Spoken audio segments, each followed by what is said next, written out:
And as you heard at the top of the hour, no positive coronavirus cases currently in Alabama. However, state health officials have tested very few people. Our investigative reporter Brendan Kirby live now with the latest. And Brendan, do we have those updated numbers? Well, Byron and Lenise, State Health Officer Scott Harris said just a few moments ago that the state had tested fewer than 50, but he didn't have an exact number, and that doesn't include a handful of samples that came in today. Testing across the country has varied.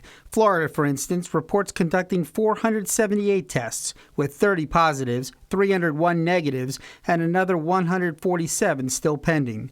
Mississippi, which had its first confirmed case Wednesday, now has tested 41 others. In Tennessee, it's 61 negative tests with 7 positive, with 2 additional confirmed cases from private labs. Randy Murphy, an epidemiologist at the Mobile County Health Department, says she understands why people think testing should be more widespread. It does seem like a low number, particularly considering all the hype we're seeing around the U.S. But remember, right now we're trying to prioritize testing for only the people that are at highest risk and are sick, or the people that are the sickest and we're not sure why they're sick.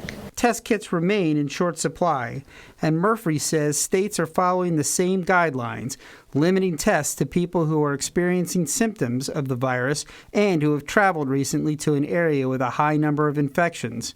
In Alabama, bureaucracy also is colliding with the high state of alert that the coronavirus has caused. COVID-19 isn't among the infectious diseases that are required to be reported to health authorities, and State Health Officer Scott Harris told reporters this week that's simply because it's new. We have a process for amending that rule that allows us to make something notifiable, and like all rule processes, it takes 2 or 3 months and public comments and the whole administrative rules process. The department has issued an emergency rule to fix that temporarily while officials seek a permanent change.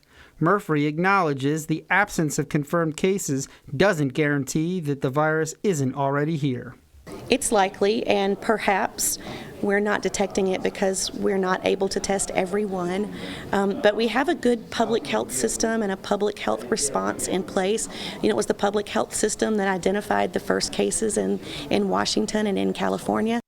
Harris says the state has the capacity to test up to 150 patients a day, and he says that even though there hasn't been a confirmed illness yet, it's quite likely the virus is already here. Reporting live from the newsroom, Brendan Kirby, Fox 10 News.